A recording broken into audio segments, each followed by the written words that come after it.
وذكر فإن الذكرى تنفع المؤمنين.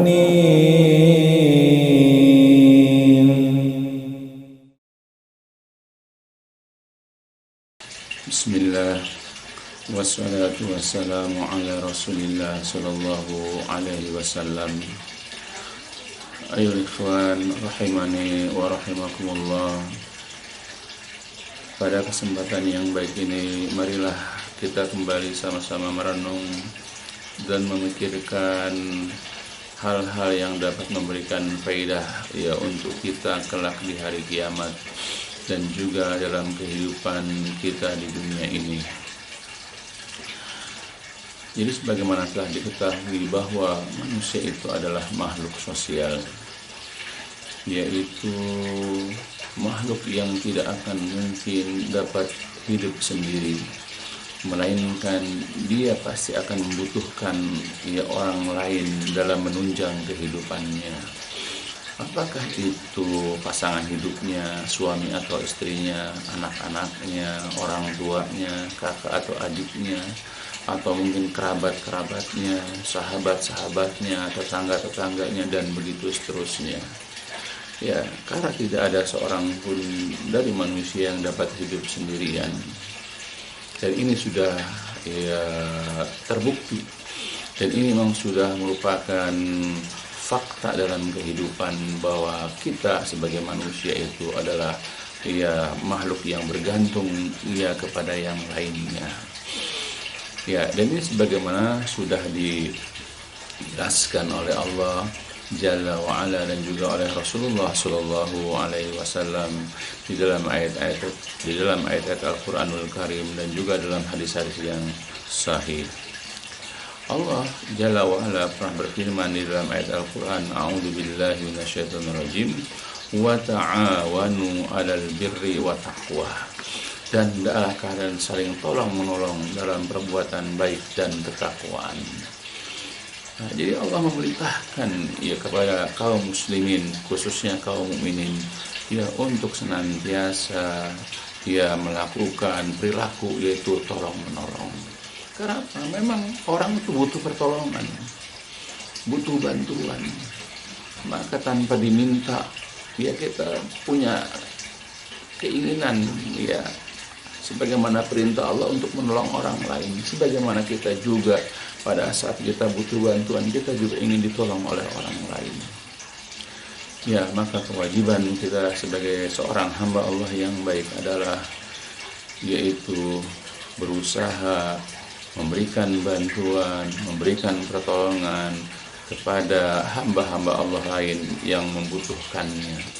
Karena mereka pada saat butuh pertolongan, mereka tidak dapat berdiri sendiri, butuh bantuan kita. Sebagaimana kita juga pada saat kita limbung, pada saat kita ini terseok jatuh, kita butuh orang untuk ia menegakkan diri kita, ya supaya kita bisa kembali kokoh.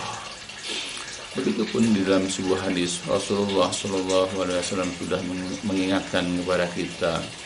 Beliau bersabda, wallahu fi aunil abdi maka al abdu fi auni akhihi. Dan Allah senantiasa menolong seorang hamba selama hamba itu senantiasa menolong saudaranya. Allah berjanji melalui hadis ini lewat Rasulnya bahwa Allah akan menolong, Allah siap menolong, Allah siap membantu seorang hamba. Ya, ketika butuh bantuan, ketika butuh pertolongan, Allah siap bantu baik di dunia apalagi nanti di hari kiamat. Tapi syaratnya selama hamba itu juga siap membantu saudaranya. Kalau kita ringan tangan membantu, ya dengan tangan kita, dengan harta kita, dengan doa kita, dengan motivasi kita, ya bagi saudara kita yang butuhkan pertolongan, maka pada saat kita butuh bantuan, kita butuh pertolongan, Allah akan membantu kita. Itulah janji yang Allah berikan kepada hamba-hambanya yang beriman lewat Rasulnya Sallallahu Alaihi Wasallam. Nah, kemudian ketika sekarang misalnya ya ada saudara kita, ada sahabat kita, ada yang kita kenal di antara kaum muslimin, diterpa atau ditimpa oleh suatu bencana atau musibah, ya misalnya zaman sekarang nih karena memang sedang ya ramai, karena memang sedang mewabah, yaitu wabah COVID-19. Banyak saudara-saudara kita, banyak sahabat-sahabat kita atau orang-orang yang kita kenal, mereka ya ditimpa oleh wabah COVID ini, di mana mereka saat ini sedang ditimpa oleh kesusahan, mereka ditimpa oleh kesedihan, mereka ditimpa oleh kesukaran dalam kehidupan mereka. Ya, mereka harus berbaring di rumah atau bahkan ke rumah sakit. Dan bahkan ada di antara mereka yang sudah dipanggil oleh Allah Jalla wa'ala keharibaannya. Maka mereka butuh bantuan, mereka butuh support. Ya, maka sebagai seorang muslim, hendaklah kita memberikan bantuan-bantuan apa yang kita mampu. Nah, adapun bantuan-bantuan yang dapat kita berikan kepada saudara kita, ya itu dengan aneka ragam dari hal yang kita mampu. Minimal ketika kita mendengar saudara kita sakit, ya atau mereka ditimpa oleh wabah atau sesuatu yang menyusahkan mereka, ya dari berbagai macam penyakit, maka hendaklah kita mendoakan, ya supaya dia atau orang yang ditimpa ya, oleh sakit atau wabah itu supaya diangkat penyakitnya. Ya, adapun doa-doa yang diajarkan oleh Rasulullah Shallallahu Alaihi Wasallam diantaranya adalah sebagaimana yang diriwayatkan oleh Imam Al-Bukhari dan Muslim. Ya. Abdul Aziz dan Sabit pernah menemui Anas bin Malik. Sabit kemudian berkata kepada Anas saat itu, "Wahai Abu Hamzah." Ya, Abu Hamzah itu adalah kunyah atau nama lain dari Anas bin Malik. Kata beliau, ya kata Sabit, "Aku sedang sakit." Ya, dia mengatakan, "Aku sedang sakit." Lalu Anas berkata, "Maukah engkau aku ruqyah? Maukah aku mendoakan kebaikan untukmu?" Yaitu dengan bacaan atau dengan ruqyah yang pernah diucapkan oleh Rasulullah SAW. Lalu Sabit pun menjawab, "Iya, boleh." Lalu kemudian Anas membacakan doa, yaitu Allahumma rabban nasi mudhibal ba'si ishfi anta syafi la syafi'a illa anta syifaan la yughadiru saqaman. Ya Allah, Rabbnya manusia, mudhibal ba'si, yang menghilangkan penyakit, ishfi, sembuhkanlah, anta syafi, engkau adalah yang maha penyembuh, la syafi'a, tidak ada yang dapat menyembuhkan, illa anta, kecuali engkau, sifaan, yaitu suatu kesembuhan, la yughadiru saqaman, yang tidak meninggalkan rasa sakit, atau suatu kesembuhan yang tidak menimbulkan yaitu kambuh lagi. Nah, itulah diantara doa yang dicontohkan oleh Rasulullah ya kepada orang yang sakit, yang diucapkan kembali oleh Anas ya bin Malik kepada Sabit. Kemudian doa yang kedua ya dari Sa'ad bin Abi Waqqas ya radhiyallahu anhu, bahwasanya Nabi Shallallahu Alaihi Wasallam pernah mendoakan dirinya, yaitu mendoakan Sa'ad bin Abi Waqqas ya tatkala dirinya yaitu sedang sakit, tatkala Sa'ad sedang sakit, Nabi mendoakan Allahumma shfi Sa'dan, Allahumma shfi Sa'dan, ya Allah sembuhkanlah Sa'ad, ya Allah sembuhkanlah Sa'ad. Hadis ini pun diriwayatkan oleh Imam Bukhari dan Muslim ya.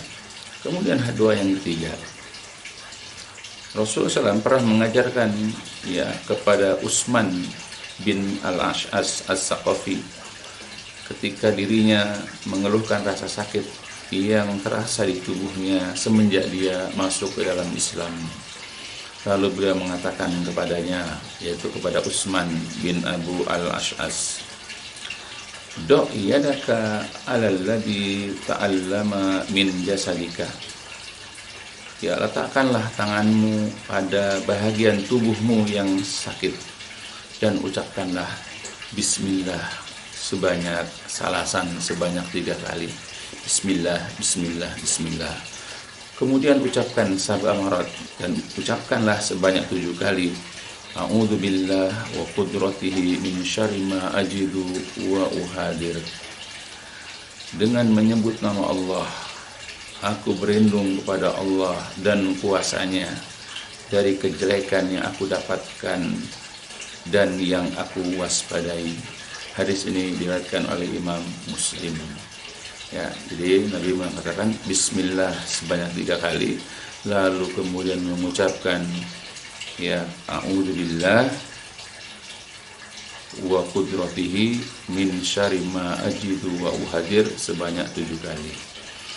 Doa yang keempat, di antara doa yang pernah dicontohkan oleh Rasulullah Shallallahu Alaihi Wasallam, yaitu dari Ibnu Abbas ya radhiyallahu anhuma. Rasul pernah bersabda, man ada maridun lam yahdur ajalahu indahu sab'a mirar. Jadi barang siapa yang menjenguk orang yang sedang sakit, yang belum saatnya memang orang itu meninggal dunia, lantas dirinya membaca doa di sisinya sebanyak 7 kali, yaitu doa as'alullahal azim rabbal arsyil azim ayyashfiyak. Artinya, aku mohon kepada Allah yang Maha Agung, pemilik arsy yang mulia, agar menyembuhkan dirimu. Illa afahullah min dalikal marad. Melainkan Allah akan memberikan kesembuhan darinya.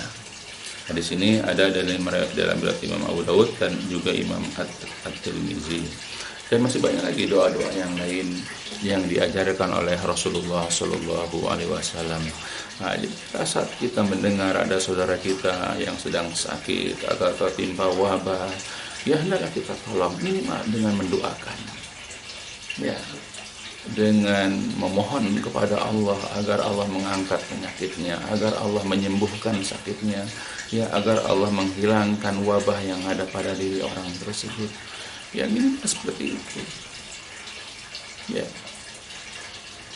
itu yang pertama. Yang kedua adalah memberikan motivasi, ya, memberikan support, dorongan, ya, agar orang itu bersemangat, ya, dalam mencapai kesembuhan. Kita beri motivasi dia untuk berobat atau minum obat-obatan ya herbal misalnya. Ya, kita dorong dia supaya mengkonsumsi makanan-makanan sehat atau apa yang dapat memberikan motivasi ya kepada saudara kita yang sedang sakit. Ya, bukan malah kita kemudian ya menakut-nakutinya, kemudian kita ya katakanlah mengucapkan kata-kata yang membuat dia menjadi down, menjadi turun mentalnya, sehingga akhirnya imunnya juga jadi turun, jadi rendah, maka sakit yang menimpanya itu akan lama dan bahkan boleh jadi dia akan semakin turun kesehatannya dan dapat membahayakan jiwanya. Maka kita hendaklah memberikan motivasi, memberikan dorongan ya kepada saudara kita yang sedang sakit, ya, bukan malah menjatuhkan dia, menakut-nakuti dia dengan cerita-cerita yang tidak benar atau dengan info-info yang hoax misalnya dan seterusnya, ya, sehingga ya dia menjadi patah semangat, ya, dia menjadi sedih, dia menjadi apalah pokoknya yang membuat akhirnya imunnya menjadi turun. Ya, bahkan kalau seandainya kita pernah mengalami seperti dia, ya, kita pernah mengalami sakit seperti dia, atau kita pernah terkena wabah COVID seperti dia dan kita sudah sembuh, ya, berikan motivasi bisa sembuh seperti kita, ya, bahwa penyakit dia itu bisa disembuhkan. Ya, kita bilang ya bahwa likullidain dawa, tiap penyakit itu ada obatnya. Ya, jadi Allah mengatakan dalam Quran juga wa idza maridtu fahuwa yashfin. Apabila aku sakit, dialah Allah yang menyembuhkan. ya, maka kita berikan dorongan bahwa Allah mampu menyembuhkan penyakit apapun yang diderita oleh seorang, tergantung kitanya. Yang penting kita berusaha, kita berdoa, ya, dan berbaik sangka kepada Allah dan sabar dengan ujian, maka semuanya kembalikan kepada Allah, dan kita berharap agar Allah menyembuhkan penyakit kita seluruhnya. Nah, jadi kalau ada pernah mengalami seperti orang itu sakit, berikan dorongan bahwa kita juga seperti itu dulu. Ya, tinggal kita hendaklah memberikan motivasi dan dorongan. Kemudian selanjutnya juga adalah hendaklah kita memasukkan, ya, rasa senang, rasa bahagia kepada orang yang sedang sakit dengan memberikan kabar-kabar gembira kepada orang tersebut. Ya, jadi jangan kita membuat orang itu menjadi patah semangat. Bikin orang itu gembira. Apalagi dalam sebuah hadis juga Rasul pernah dia bersabda, min afdhalil a'mal, termasuk daripada amal yang paling utama adalah yaitu antudkhil, ya, as-surur fi qalbil mukmin, yaitu memasukkan kebahagiaan, memasukkan kesenangan ke dalam hati seorang mukmin. Nah, jadi kita membuat orang bahagia, membuat orang senang, ya, membuat orang, ya, katakanlah hilang kesusahan, itu adalah merupakan amal yang paling utama. Ya. Bukan kemudian membuat orang itu menjadi takut, membuat orang itu menjadi berduka, ya. Nah, apalagi dalam sebuah hadis disebutkan oleh Imam Ahmad, ya, dalam kitab musnadnya dari Muhammad bin Khalid, dari ayahnya, dari kakeknya, dan kakeknya itu adalah seorang sahabat. Dia bercerita, ada seseorang pernah keluar untuk mengunjungi kerabatnya yang sedang sakit. Lalu ia pun masuk kemudian berkata, aku datang untuk menjenguk, untuk membesuk, mengunjungi dan memberikan kabar gembira kepadamu. Ya. Lalu saudaranya menjawab, bagaimana engkau dapat mengumpulkan semua ini? Beliau berkata, aku keluar dan ingin mengunjungimu, ya, karena telah sampai kepadaku bahwa engkau, ya, sakit keras, dan sekarang aku menjengukmu, dan aku akan kabarkan kepadamu dengan sesuatu yang pernah aku dengar langsung dari Rasulullah Shallallahu Alaihi Wasallam, di mana beliau pernah bersabda, idza sabaqatil abdu minallah manzilatun lam yablugha bi amalihi ibtalahullah fi jasadihi au fi malihi au fi waladihi summa sabbarahu hatta yublighul manzilah allati sabaqat lahu minhu. Apabila telah ditentukan oleh Allah derajat bagi seorang hamba yang belum bisa tercapai oleh amalnya, maka Allah akan memberinya ujian pada tubuhnya, hartanya, dan juga anaknya. Kemudian hamba tersebut bersabar hingga bisa meraih derajat yang telah ditetapkan oleh Allah Jalla wa'ala untuknya.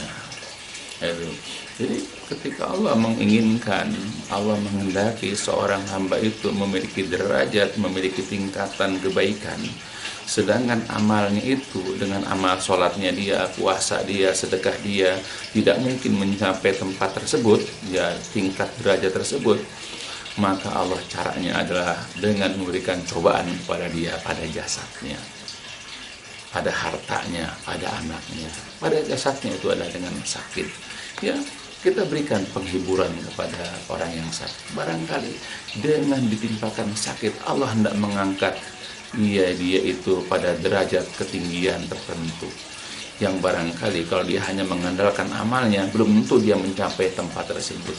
Hibur dia, ya, dengan jasad yang Allah berikan cobaan berupa sakit, ya, misalnya dengan kepalanya yang pening, dia demam misalnya, ya, atau tulangnya linuk-linuk misalnya, atau dia batuk-batuk misalnya, atau apalagi sakit-sakit yang lain, ya, bahkan sampai merusak sebahagian anggota tubuhnya, dan dia sabar, ya, dengan ujian Allah tersebut, dia ridho, ya, dengan ketentuan Allah tersebut, maka dengan sikapnya inilah, ya, dengan sikap sabar, ridho, berbaik sangka kepada Allah, Allah akan mengangkat derajat dia itu pada suatu derajat yang dia tidak sangka-sangka, yang barangkali kalau dia hanya mengandalkan amal soleh tidak akan mencapai derajat tersebut. Nah, itulah bentuk penghiburan. Nah, itulah kewajiban kita menolong saudara kita dengan memberikan motivasi, memberikan dorongan, memberikan kebahagiaan ya kepada saudara kita yang sedang sakit. Ya, nah seperti itu. Nah, itu ya di antara bentuk pertolongan atau bantuan. Nah, kemudian juga ya selanjutnya adalah kalau misalnya saudara kita itu ditimpa sakit yang parah misalnya, ajak dia itu untuk bertobat kepada Allah, ajak untuk memperbanyak istighfar kepada Allah, memperbanyak zikir.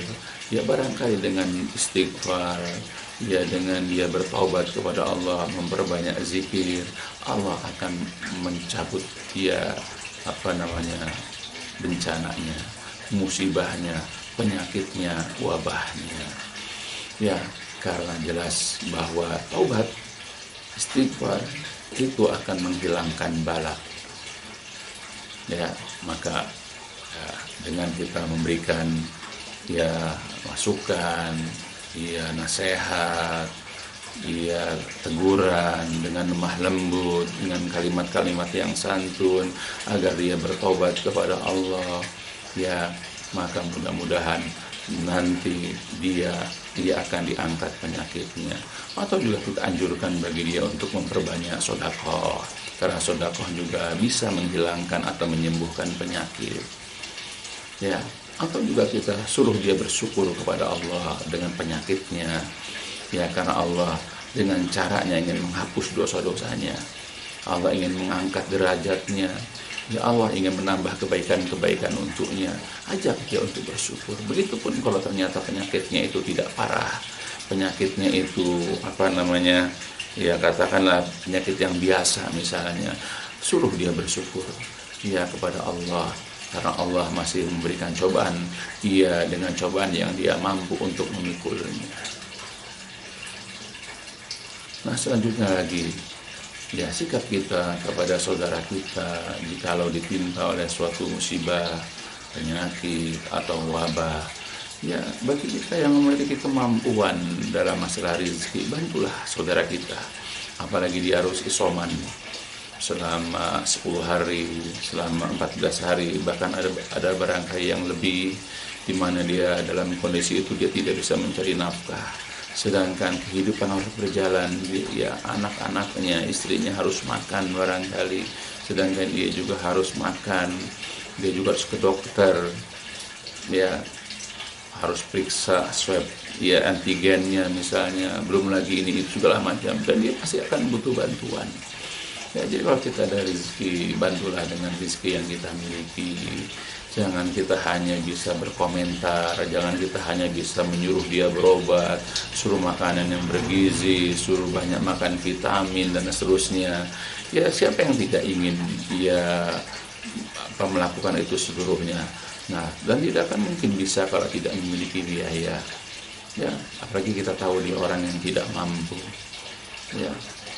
Nah, jadi kalau kita ada kemampuan, bantulah dengan biaya. Atau kalau misalnya mampu dengan makanan, kita kirim makanan. Ya, bukan malah dijauhi, bukan malah dimusuhi. Ya, orang-orang lihat dia seperti hantu. Ya, orang memusuhinya seakan-akan bahwa wabah ini adalah merupakan aib, adalah merupakan yang menakutkan. Memang berbahaya, ya, betul. Tetapi orang-orang yang sedang tertimpa musibah dan bencana itu harusnya dibantu. Ya dengan tadi misalnya dengan biaya, dengan makanan, dengan memberikan vitamin atau buah-buahan ataupun yang sejenisnya, sehingga dia merasa terbantu, dia merasa bersyukur. Ya, dia juga semakin bersemangat untuk sehat kembali. Ya, sehingga imunnya bertambah dan seterusnya. Dan kita yang gemar membantu orang, suatu saat juga ya Allah akan menggerakkan tangan orang untuk membantu kita ketika kita membutuhkan bantuan. Ya, mudah-mudahan kita bisa memahami ya apa yang dijelaskan di sini. Kemudian juga yang menjadi ini bagi kita adalah yaitu kalau kita hendak berkomunikasi ya dengan orang-orang yang sedang sakit, ya batasi. Ya, jangan kita selalu bertanya berulang-ulang ya tentang penyakitnya. Ya, karena dia butuh istirahat. Ya, atau dia butuh ketenangan. Ya, kalau berkomunikasi dengan dia secara langsung ataupun misalnya lewat telepon atau lewat tulisan chat WA dan seterusnya misalnya, kita batasi ya supaya dia bisa istirahat dan kita support ya kalimat-kalimat pun bukan banyak bertanya, kalau bisa berikan support ya, berikan dukungan, doa-doa ya kita lantunkan ya untuk orang tersebut ya. Dan juga kita kalau bisa, kalau di grup ada orang yang sedang sakit, jangan kita kirim postingan-postingan, tulisan-tulisan yang nanti dibaca sama dia malah membuat dia menjadi takut, membuat dia menjadi kecut ya, membuat dia menjadi down. Hindari ya, kalau ada grup itu yang sedang sakit seperti itu, hendaklah kita hindari ya. Kalau bisa, kalau juga bikin postingan yang berfaedah ya, mengingatkan akan akhirat misalnya, memberikan nasihat ini itu dan seterusnya ya, barangkali dia nanti membaca tulisan yang kita kirim di dalam grup tersebut. Itulah beberapa hal yang barangkali bisa memberikan faedah untuk kita sebagai sesama muslim dalam hal tolong menolong. Ingat, orang dia butuh bantuan kita dengan lisan kita, apakah itu dengan doa kita, dengan nasihat kita, dengan support ya, motivasi kita ya, atau mungkin dengan bantuan tangan kita, memberikan makanan, memberikan obat, memberikan vitamin, atau dengan harta kita bantu untuk pengobatan, untuk makan sehari-hari dan seterusnya. Semua tergantung dari apa yang kita mampu ya.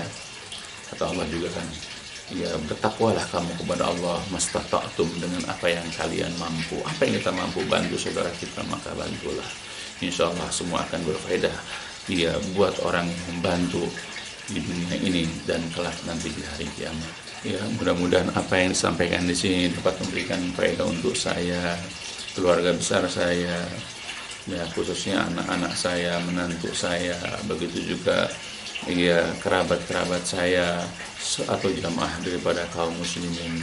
Ya, mudah-mudahan berfaedah untuk kita seluruhnya. Ya, kurang lebihnya mohon dibukakan pintu maaf dan ditutup dengan walhamdulillahirrahmanirrahim. Subhanakallahumma wa bihamdika asyhadu an la ilaha illa anta astaghfiruka wa atubu ilaik.